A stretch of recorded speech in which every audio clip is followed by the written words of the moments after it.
Olá, meu aluno, minha aluna. Nesta aula nós veremos quem foi Newton. Ele nasceu bem no dia de Natal de 1642. Aqui está escrito 1643 por uma diferença de calendários. Na Inglaterra daquela época, o dia de nascimento deu Natal de 42. Mas no nosso calendário atual dá janeiro de 43. Aqui a casa em que Newton passou a sua infância. A mãe do Newton se chamava Hannah e era casada com um homem chamado Isaac Newton. Só que antes de ela dar à luz, o seu marido faleceu. Como homenagem, deu ao filho o mesmo nome do pai, Isaac Newton. O bebê Newton nasceu bem prematuro e muito pequeno. Ele cabia em uma pequena panela. E o bebezinho Newton não tinha essa força aqui, de controlar o próprio peso da cabeça, de tal maneira que era colocada uma pequena coleira de couro nele, para que ele conseguisse firmar a cabeça e pudesse mamar na sua mãe. A Hannah conheceu outro homem e quando o Newton era uma criança de 3 anos, a sua mãe deixou a fazenda para morar com esse outro homem e deixou o Newton aqui morando com os seus avós. Essencialmente, Newton foi órfão do pai falecido e da mãe, que nunca esteve presente na sua vida. Quando eu digo nunca esteve presente, eu quero dizer que dos 3 aos 11 anos, essencialmente ele nem viu a sua mãe. Isso fez bastante diferença na vida dele, porque ele se sentiu a vida toda uma criança abandonada, com razão. O Newton, ele nasceu com algum distúrbio mental, algo como um autismo, uma síndrome de Asperger. Ele era uma criança totalmente sozinha, quieta, que não ria, que não brincava com outras crianças, que era bastante concentrada, sempre pensando. Então ele era uma pessoa que tinha problemas psicológicos. Ficou aqui na fazenda. Quando Newton tinha uns 11, 12 anos, a sua mãe ficou viúva de novo e voltou a morar aqui na fazenda. Eles ficaram juntos há alguns meses nessa época, mas logo na sequência ela mandou Newton para outra cidade para ele ir estudar. Newton passou a ficar alojado num local em que tinha uma farmácia. Então, ali Newton começou a ver experiências farmacêuticas, como é que se monta um remédio, coisas assim, longe do convívio da sua mãe. Nessa época, entre os seus 11 e 12 anos e até uns 17, em que Newton morava em outra cidade e eventualmente voltava para a fazenda, ele leu este livro. Este livro você acha na internet, aqui está o nome dele. É um livro que trata de ciência para amadores. E este livro foi fundamental para formar Newton. Aqui dentro existem várias experiências. Eu peguei algumas páginas que com certeza o Newton leu. Aqui aparece um redemoinho, aqui uma pipa, porque o Newton reproduzia essas experiências. E ele fez um moinho movido por rato. Um dos brinquedos que Newton criou foi um moinho, então existia uma estrutura que girava, e essa estrutura girava porque um rato corria, e nesse processo trigo era triturado. Ele também criou um barco movido a rato, e criou várias pipas, vários daquilo que eu conheço como balãozinho de São João, que claro que naquela época deveria ter outro nome, mas aqueles balãozinhos que você coloca um fogo embaixo e ele fica voando, Newton fez vários desses. Inclusive, como ele ia para a escola de manhã bem cedo, ainda era escuro, ele, Newton, fazia esse balãozinho de São João para se iluminar ao longo do caminho. Essa habilidade em construir brinquedos era bem característica do Newton. Ele era muito bom em construir os seus próprios brinquedos para brincar sozinho. Na escola, o Newton começou como um aluno mediano, mas ele acabou, ali pelos 17, como sendo o melhor aluno da escola. Nesse trajeto, dos 11 aos 17, surgiu algo que marca bem a personalidade do Newton. Ele sofria bullying de uma pessoa, um aluno, que era maior fisicamente e também mais inteligente. Newton, toda vez que se sentia desafiado, ele criava um inimigo, no sentido de ele queria destruir totalmente o seu inimigo. Newton brigou e ganhou no soco desse aluno que era maior e mais forte e, para humilhá-lo completamente, decidiu estudar muito e ser mais inteligente do que aquela pessoa. Por isso que ele começou como um aluno mediano, lá pelos 11, 12, e saiu da escola como o mais inteligente. Você vai ver ao longo da vida dele que é sempre assim. Quando Newton se sente desafiado, de uma maneira um pouco ao estilo distúrbio mental, ele tenta destruir completamente a outra pessoa. Com 17 anos, a sua mãe pediu para ele voltar e começar a assumir os trabalhos na fazenda. Ele ficou aqui alguns meses e, pelos relatos dos empregados da fazenda, o que se dizia era que Newton era inútil para esses trabalhos de fazenda. Ele não era capaz de cuidar ovelhas, nenhuma das tarefas da fazenda ele conseguia fazer. De tal maneira que um tio dele e o diretor da escola disseram assim, não, o lugar do Newton não é na fazenda, é na universidade. Newton voltou para estudar e entrou na universidade em 1661 para estudar filosofia de Aristóteles. Nessa época, ele ainda não tinha muito interesse por matemática e física.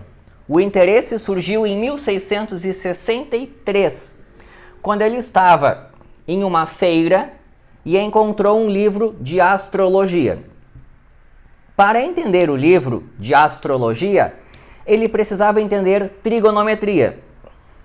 Para entender trigonometria, ele precisou aprofundar seus estudos em matemática.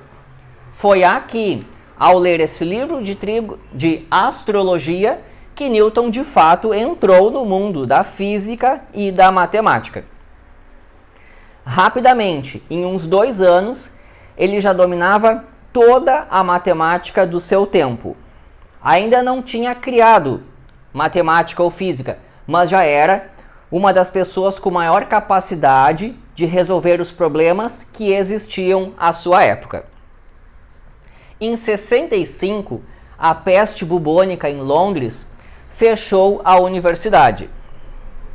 Então Newton voltou para a sua fazenda e basicamente ficou aqui por uns 18 meses, 2 anos. É nessa época que surge aquela história da maçã. Entre os anos de 65 e 66, então Newton tinha ali no início 22 anos, 22 aqui, 23 ali, foi nessa época que surgiu o grande gênio Newton. No período de 2 anos, ele resolveu alguns dos problemas mais difíceis que existiam, de tal maneira que é por isso que ele é considerado um dos maiores matemáticos, talvez o maior, um dos maiores físicos, talvez o maior.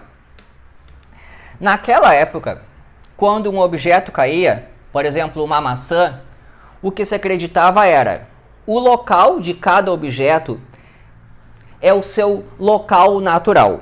Aqui eu tenho uma maçã. Se ela está aqui, este não é o local natural dela. Ela cai, ela fica aqui embaixo, tá? Este é o seu local natural. Então existia a teoria do local natural de Aristóteles. E os planetas giravam através de vórtices. É a teoria dos vórtices de Descartes. Então note que a explicação para um objeto cair é uma. A explicação para um planeta orbitar é outra. Teoria do local natural, teoria dos vórtices. Newton percebeu que não são duas teorias e que elas não funcionam assim. É uma teoria só. Quando eu tenho dois objetos, existe uma atração entre eles. Quando essa maçã cai, é porque ela é atraída pela Terra. E por que um planeta gira? Eu vou dar um exemplo com a Lua aqui. Newton pensou o seguinte. Ele pensou que, imagine uma montanha bem alta. Então aqui tem uma montanha e tem um canhão aqui. Se o canhão der um tiro, a bala vai e cai. Se ele der um tiro mais forte, a bala vai e cai. Note que essa bala de canhão está bem ao estilo maçã que cai. Ela está sendo atraída pela Terra. Mas se der um tiro especial, a bala cai e olha a bala caindo. E ela começa a orbitar. É a mesma teoria. Essa foi a sacada do Newton. Imaginar uma montanha, um canhão atirando. Ele vai atirar de tal maneira que quando a bala cair, ela entrou em órbita. Logo, não são duas teorias, é apenas uma teoria. Aquela história da maçã cair na cabeça é só para representar a ideia de que foi lá na fazenda que ele teve essa ideia. Não existiu uma maçã que caísse na cabeça dele, e isso fez ele concluir como é que funciona a gravitação. Isto foi uma das coisas que ele fez na fazenda durante a época da peste. A outra, aqui eu estou utilizando notação moderna. O cálculo, as derivadas e as integrais, que Newton entendia de outra maneira, mas é essencialmente isso. Ele aprendeu a desenvolver binômios com expoentes fracionários e a famosa experiência da teoria das cores. A teoria das cores é o seguinte: quando você pega um prisma e deixa a luz passar, aparecem as cores do arco-íris. Isso todo mundo já conhecia. Só que qual que era a explicação da época? Eles imaginavam que a luz era branca, mas aqui eu tenho o prisma. Aqui luz branca. Luz branca bate no prisma. Luz branca bate no prisma e sai toda colorida. Naquela época se acreditava que as cores que aparecem aqui foram causadas pelo prisma. Foi o prisma que fez as cores aparecerem. E Newton disse, não é isso não. Newton deu a explicação, que hoje sabemos ser a correta, de que essas cores apareceram aqui, mas já estavam aqui. A luz branca já é composta pelas cores. O prisma apenas as exibe. Então essa é a teoria da luz, a primeira que o Newton descobriu. Que aqui nós já tínhamos todas as cores. O prisma mostrou todas elas. E antes se achava que era diferente. Antes se achava que a luz era só branca e que o prisma criava luzes de cores diferentes. Aqui eu mostro a experiência completa, mas isso eu deixo lá para as aulas de física. O estudo da luz, vocês vão perceber o quanto o Newton fazia experiências. Ele ficou Aqui eu tenho o olho do Newton, aqui são anotações dele mesmo. Note que ele enfiou um bastão no seu olho. Para entender como é que funciona a luz, Newton pegou um objeto, cravou embaixo do seu olho e ficou mexendo no globo ocular para perceber o que é que ele enxergava. Ele quase ficou cego ao cravar um objeto dentro do seu olho e ficar brincando com o globo ocular. Ele fez essa experiência, ele enfiou esse objeto no globo ocular. Nessa mesma época, ao estudar a luz, Newton ficou um dia inteiro olhando para o sol. Ele olhava para o sol e fechava o olho. Olhava para o sol o máximo possível e fechava o olho. Ao ponto de que quase ficou cego também por olhar diretamente para o sol. Ele sentiu tanta dor nos olhos que teve que ir para um quarto escuro. Foi nesse quarto escuro que aconteceu a experiência do prisma. Então aqui, as 4 geniais descobertas do Newton num tempo tão curto. Não existem relatos de que outro ser humano tenha feito tantas descobertas importantes. Lei da gravitação, cálculo, binômio, teoria das cores em tão pouco tempo. O próprio Newton disse que esta foi a sua época mais genial. Foi a época em que ele conseguia pensar mais e criar mais. O que ele fez depois de descobrir tudo isso? Essencialmente nada. Newton descobria para si mesmo. O conhecimento era algo para ele. Para não dizer que ele não divulgou nada, ele acabou comentando com o seu professor, o Isaac Barrow, lá da Universidade de Cambridge. Mas, essencialmente, ninguém ficou sabendo de algumas das maiores descobertas da matemática e da física. Não nesse tempo ainda. Em 69, Newton se tornou professor universitário, mas ainda era uma pessoa desconhecida na sociedade. Em 71, Newton começou a ficar conhecido. Lembra que ele tinha habilidades em construir brinquedos? Esses brinquedos aqui, ó. Agora que ele já era mais adulto, isso foi importante. Newton inventou este telescópio, que é basicamente o telescópio que utilizamos hoje em dia. É o telescópio refletor. Existe um espelho aqui atrás. Este é um modelo de telescópio que é bem melhor do que aquele que, por exemplo, o Galileu utilizava. O telescópio Hubble, por exemplo, usa basicamente este sistema que o Newton ou criou ou aperfeiçoou. Mas quando a gente olha um telescópio nesse estilo, nós chamamos de telescópio newtoniano, pelo fato de que ele ou foi o primeiro ou um dos primeiros a inventar este tipo de telescópio. Ou seja, o melhor equipamento que existe em astronomia foi inventado pelo Newton. Ele mostrou isso para a Royal Society, que é a sociedade de ciências lá da Inglaterra.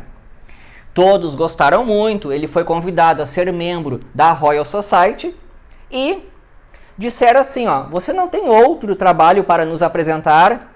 Newton disse, eu tenho outro trabalho sim, um que fala sobre teoria das cores. Ele apresentou esse trabalho, que tinha uma visão diferente da dos físicos daquela época, e ele já esperava receber críticas, mas recebeu muitas críticas do Robert Hooke. O Hooke você conhece, aquele cara lá da lei das massas e molas, sistema massa-mola, lei de Hooke, o mesmo cara. Então, este sujeito aqui, que era o presidente da Royal Society, fez grandes críticas ao trabalho do Newton. Newton já não gostava de publicar. Lembra que ele fez algumas das maiores descobertas da ciência e essencialmente não divulgou. Agora que ele ia começar a falar, recebeu muitas críticas, se sentiu ameaçado que o Newton faz quando se sente ameaçado? Cria um inimigo. Aqui nós temos um grande inimigo do Newton. Em 1675 surgiu aquela frase que você já deve ter escutado, que é: se eu vi mais longe do que Descartes, foi por estar sobre ombros de gigantes. Note que eu li diferente. Se eu vi mais longe do que Descartes, é que em geral as pessoas não leem essa parte. Foi por estar sobre ombros de gigantes. Geralmente, a interpretação atual que se dá é uma interpretação bonita, de que Newton conseguiu estudar bastante porque ele se apoiou nos grandes mestres do passado. Mas o sentido real dessa frase, ele não é esse não. O Hooke era um cara baixinho. O significado original dessa frase é: se o Newton conseguiu perceber que a luz se comporta daquele jeito, é porque ele estudou as pessoas melhores do que esse baixinho que é o Hooke. Então aqui nós temos uma ironia. Newton conseguiu enxergar qual é o real comportamento da teoria das cores porque ele foi melhor do que esse baixinho aí que é o Hooke. Se eu vi mais longe, foi por estar sobre ombros de gigantes. Ele se baseou em cientistas que o inspiraram, mas pessoas que não são o Robert Hooke.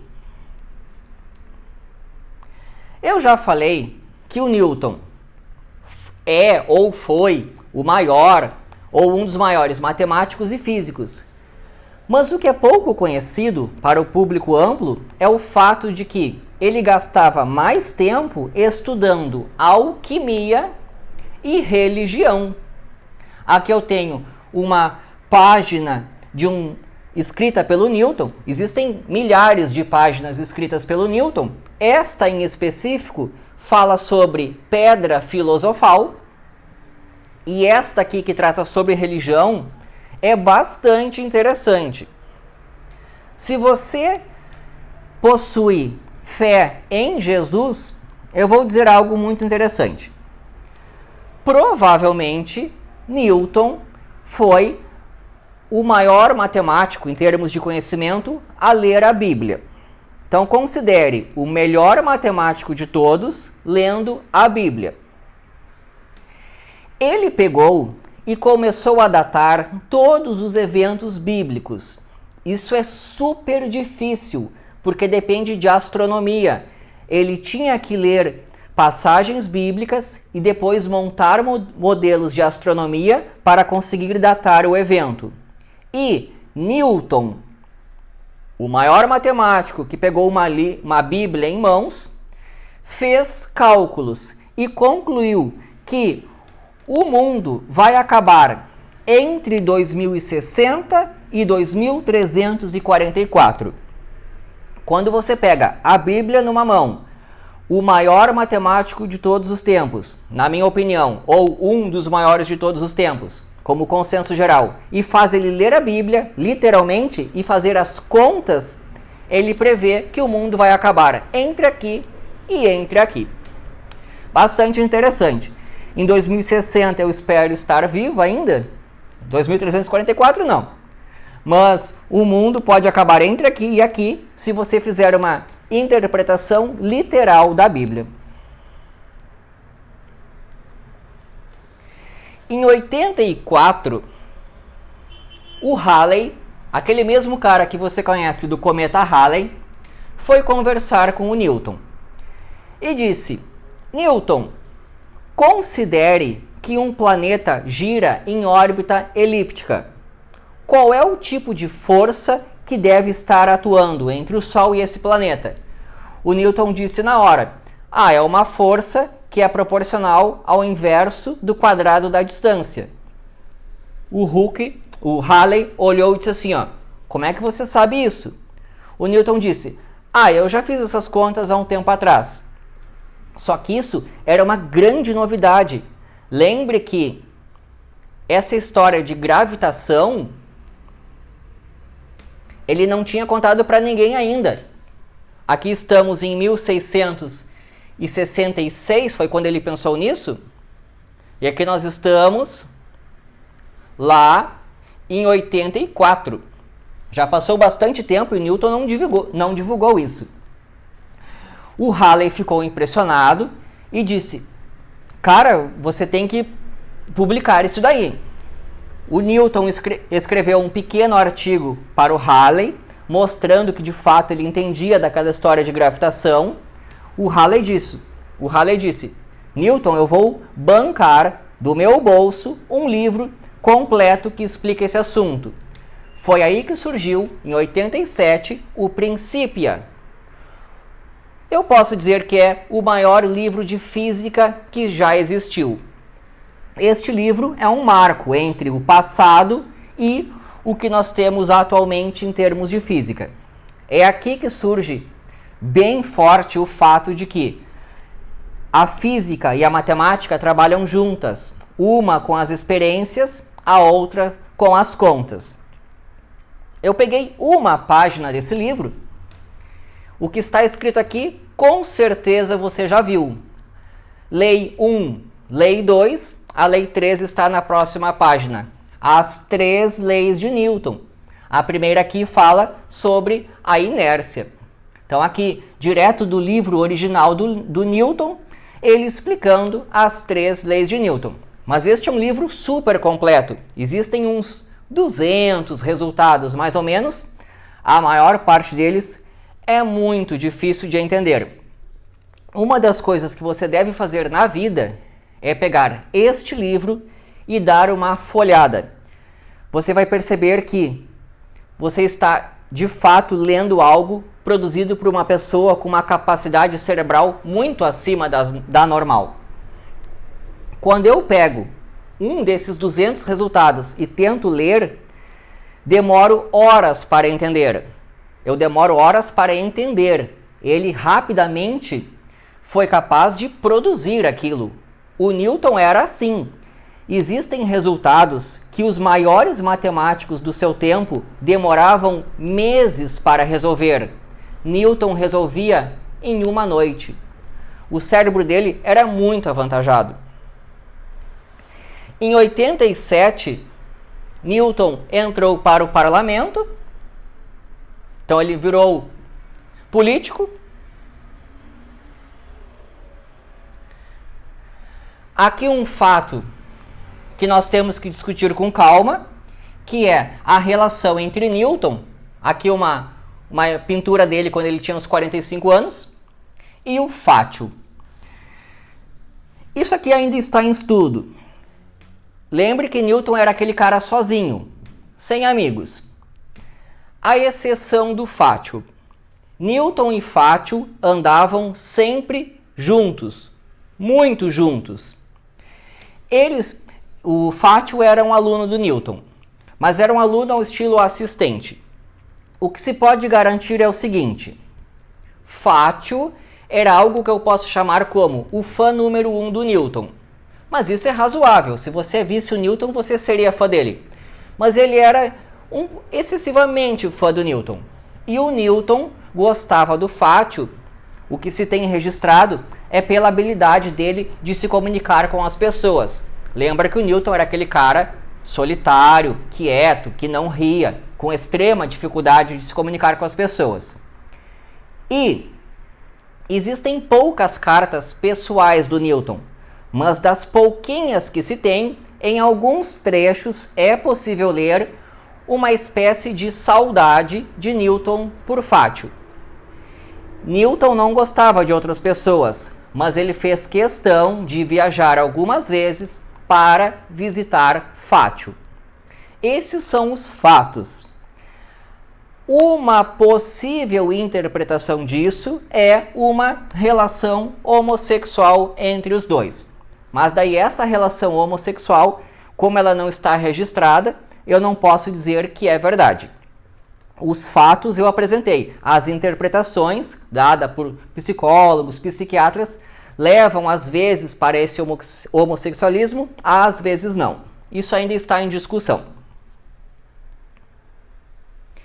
Em 93, quando Newton tinha 50 anos, algo aconteceu. Neste ano, ele teve distúrbios mentais. Newton, ele estudava umas 18 horas por dia, ao longo de toda a vida. Quando chegou aqui, o seu cérebro meio que deu pane. Existem vários fatores. A vida toda ele foi depressivo. Aqui ele atingiu o máximo da sua depressão. Aqui ele teve perda de memória, não conseguia comer, não conseguia dormir. Newton chegou a ficar 5 dias seguidos sem dormir. Ele não tinha nenhuma capacidade cerebral. Ele era quase que um ser irracional nesse ano de 93. Na verdade, durou 18 meses todo esse problema mental que ele teve. Algo que também deve ter interferido é que ele pode ter sido envenenado. Newton fazia aquelas experiências de alquimia. Então, nesse processo, juntando todos esses fatores, ele pode ter se auto-envenenado também. Esse ano marca o fim da criatividade matemática do Newton. Ele ainda se manteve um matemático e físico de altíssimo nível, mas parou de produzir. Ele trabalhava só com aquilo que ele já sabia e numa proporção bem menor. Então, essencialmente, aqui se encerra a cadeira, a época criativa do Newton. Tanto é que em 96 ele até sai da universidade, deixa de trabalhar lá e vai trabalhar na Casa da Moeda, um emprego que dava bastante dinheiro e não exigia tanta capacidade cerebral. Mas, de qualquer maneira, é dessa data para frente que Newton aprofunda os seus estudos, tanto de alquimia quanto de teologia. O Newton é conhecido pela matemática e pela física, mas na verdade aquilo que ele gastava mais tempo era na alquimia e na religião. Ele queria entender o contexto completo. Ele acreditava que Deus tinha criado o mundo e ele estava tentando entender a obra de Deus.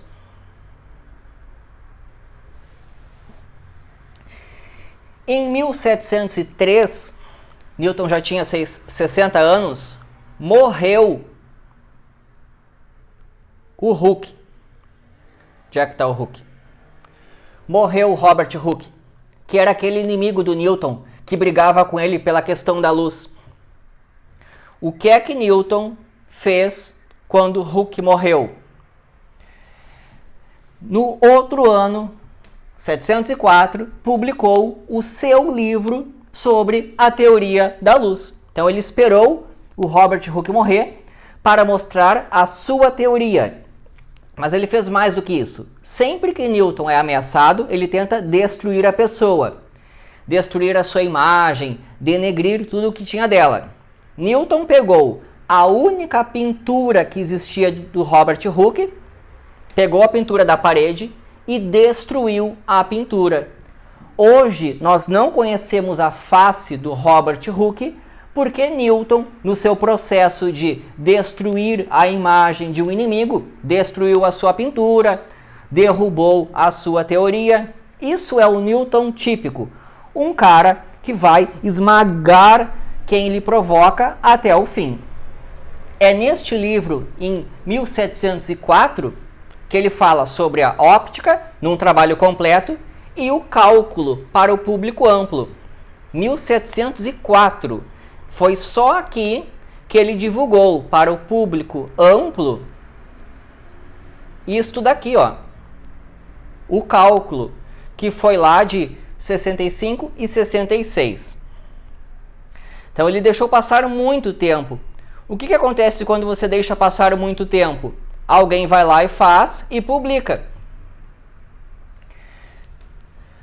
O Leibniz, de maneira independente, descobriu o cálculo e publicou antes do Newton. O Newton publicou em 1704. O Leibniz em 1684. Então é assim, ó. Newton foi o primeiro a pensar sobre o assunto. Leibniz, de maneira independente, também pensou de uma outra forma, mas resolve os mesmos problemas e publicou antes.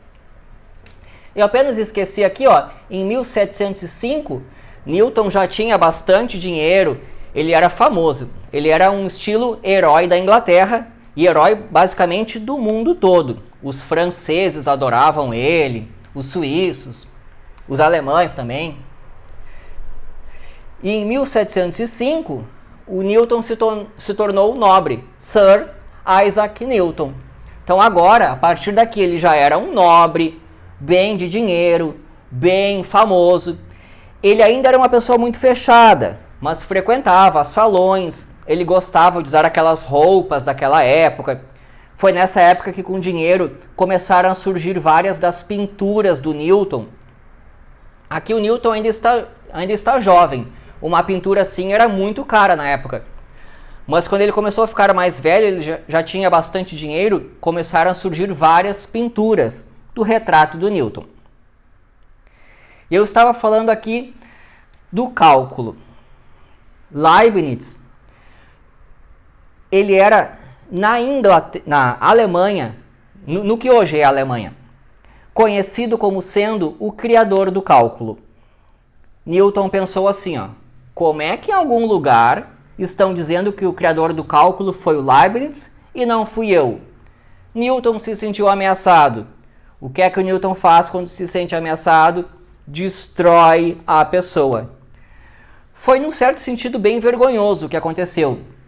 A briga entre Leibniz e Newton sobre a disputa de quem criou o cálculo.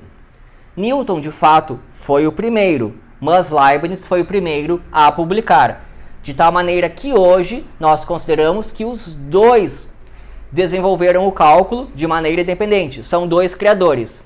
Mas naquela época, Newton destruiu toda a imagem do Leibniz para dizer que foi ele, sozinho, quem desenvolveu o cálculo.